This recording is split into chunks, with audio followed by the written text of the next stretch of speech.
Hey guys, Amanda here. So I want to talk about people provoking others. I guess it falls under bullying, or I guess assaulting people in a way.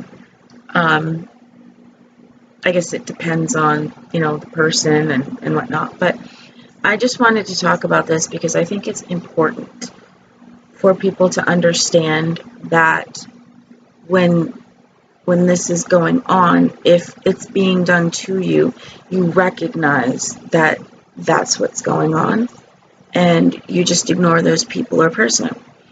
But also to people who do these things, to be more aware of what they're actually doing. So I just thought I'd just talk about it for a little bit.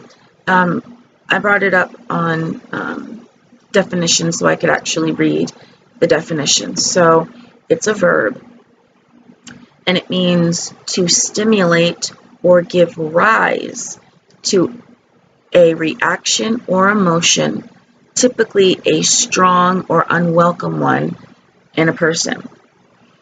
Number 2, stimulate or incite someone to do or feel something, especially by arousing anger in them. And 3rd, deliberately make someone annoyed or angry. So those are the definitions. So I think we've all been around people and been in situations where that has occurred. And we might even have been the people to be the ones to provoke others. But I think provoking somebody, if you are intentionally trying to provoke somebody, it really speaks to the person or people who are doing the provoking. It doesn't really paint a good picture. It just makes people like that seem like assholes or whatever it is, because really that is what it looks like. Now see, the thing is being on the other end of that, if you are being provoked, what do? Well, first off, ignore the person or people in whatever situation that is. I know it can be hard sometimes, especially if you're like in school and the person behind you is like kicking your seat or tapping their pencil on your chair, trying to play with your hair or something like that, and you try to say stop doing that, and then all of a sudden the teacher's like, why are you talking? That's someone provoking you to get you upset, and they know you're going to get in trouble. That is intentional. So a situation like that might be difficult, but here's what you can do. You can ignore them, because the more you ignore it, hopefully, the more that they'll get bored and move on, hopefully to their studies, something important. But sometimes ignoring makes the person or people want to annoy you even more or provoke you in some way. I don't know why, but maybe it's all they have in life is that. I don't know. But sometimes doing nothing can make things worse. In that case, if it was me, if I was in school, I would wait until after school. I would talk with the teacher and I'd say, look, this is what's going on every time we're in class. I'd like to switch seats. Now, the teacher is probably going to be like, no. But if it's me, I then go say, hey, mom, dad, this is what's going on. I need to sit in a different seat, and we need to have a meeting about this because I am not sitting in front of that person anymore. And you have it that way. Who cares what anybody else in that school thinks? Oh, you got your mom and dad. Well, yeah, you're under 18. Who else are you going to get? Don't let people try and make you feel bad for anything that you do. So if you need to switch seats, you do whatever it takes to switch seats. And if that isn't enough, switch classrooms. because nobody needs to go through that. It's just ridiculous, and you shouldn't be getting in trouble for trying to stand up for yourself and telling that person or people, hey, back the hell off. So that's just one situation. Now you could be at work and there's that person that just everybody hates, and yet it doesn't matter what they do, they can be mean to people and the boss doesn't care. I mean, we've all probably been in situations like that. Well, in that case, all you got to do is stand up for yourself. I once worked at a restaurant and I was the cashier. And hold on one second, I need a drink. Hold on. Alright, there we go. My mouth is dry.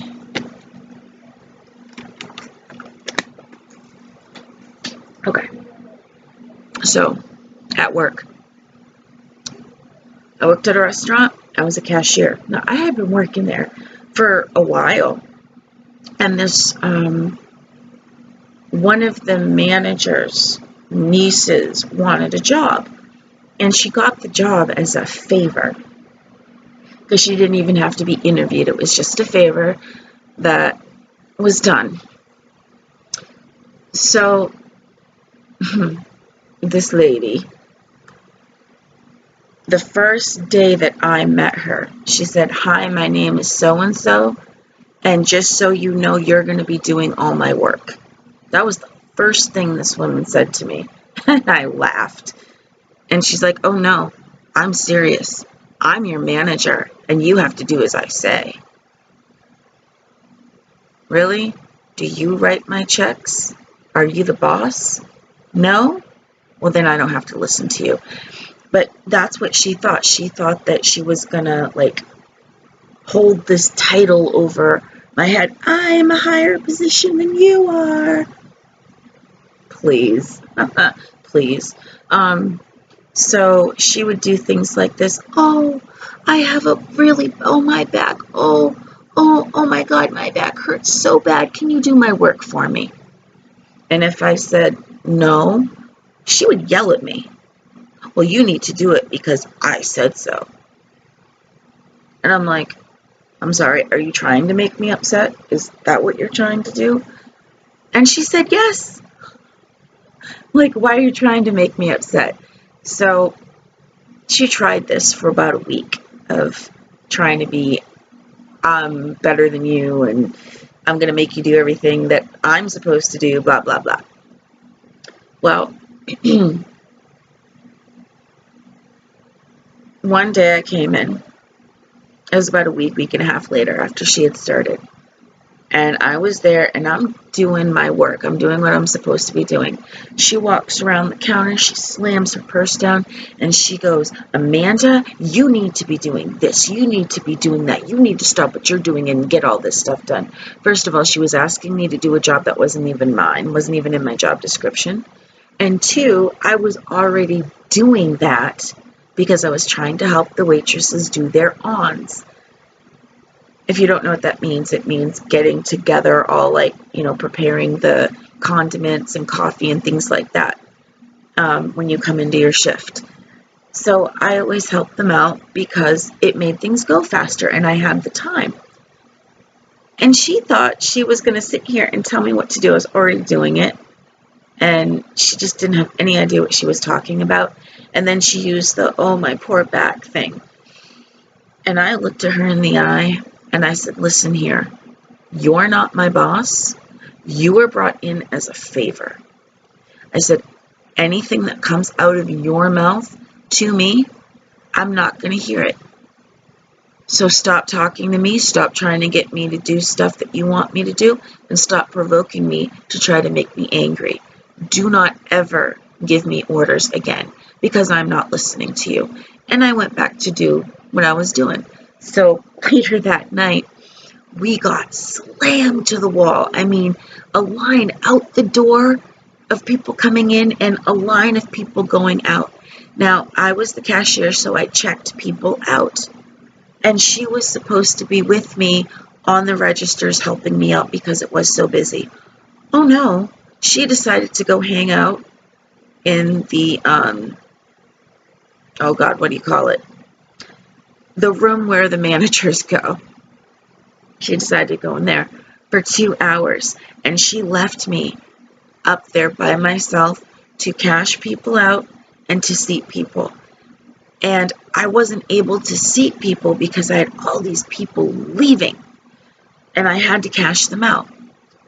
And one day, hi buddy, sorry, and one person, after a while, because I guess I was all flushed and I looked like I was really about to pass out, she stopped me and she goes, "Honey, are you okay?" And I stopped and I looked up and I realized that I wasn't okay physically. I almost passed out. So after that lady went by, I said, "Okay, hold on. I need to go grab some help. I'll be right back." I went back to get her, and she has her legs up on the chair, just sitting there like she was doing absolutely nothing. And I said, "I need your help. We're really busy. We really need you out there." And she looked at me and laughed and said, "Ha ha ha, I'm not getting out there. My back hurts. You get out there and do your job." So I did end up going back out, but let me tell you, the next day I spoke to the owner about what happened, and they went back and looked at the cameras and realized that yes, that's exactly what she did, because she swore up and down that she was out there the entire time with me. So she obviously got brought down a couple pegs, and she actually came and apologized to me the next time she saw me, and I told her, "Thank you for apologizing, now stay out of my way." But what she was doing by staying out back there, trying to act like she was better than me and above me, she was trying to provoke me to get angry because she didn't want me there, is how it went down. That's what it was. So it can happen on any level. You can be working, it could be family, it could be friends, it could be, neighbors, it could be strangers sometimes. So just know what it is when people are trying to provoke you, what that actually means, and to find a way to squash that. And if you are a person that likes to provoke other people, know that that is what you're doing and that it is wrong, and that the only thing that it says about you is you like to be an asshole. That's pretty much all it says. And nobody likes an asshole. But I hope that this kind of gives you more of an insight into what that means. And this can carry over into mental health issues, where people are trying to make you mad to see if you have a symptom, or they're like, "Oh, you don't have anything. What are you talking about? You're just making that," that kind of thing. That is trying to provoke someone to get a rise out of them. And you know what? Some people really get off on it. They really do. Sick people, but still people. So, okay, I hope that was educational in some way. And I hope that it's much easier to recognize people trying to provoke you. That way you can really be aware of who and what's going on around you. So, yeah. Okay, that's all I wanted to talk about. And as a side note, the last thing I want to say, today is my birthday! Yeah! It's my birthday, and I won't cry because I don't want to. Anyway, it's my birthday. Today, I am 31, and I know I made a video about turning 30 and how I wanted my 30s to be great. Well, here's the thing. Some of it was great. Some of it was not so great. But I'm focusing on the great stuff. And my 30s are going to rock. They just are, because I choose for them to rock. And today, I'm going to a movie, and I'm getting some food. Probably a porterhouse. Those are so good. I only get them on my birthday. And then probably maybe going some other place. I'm not really sure. Depends on my son, depends on the weather. Looks like the sun's starting to come out. But yeah, but you guys might think I'm silly, but I want to go to the movies and I want to see that new Ice Age movie, Collision Course, I think it is, and or that new Dory movie. I'm sorry. I like kids' movies. I always have. Sue me. Okay. All right. Well, I'm going to go now. I love you all. Hope you all are doing well, and I will see you in my next video. Bye, guys.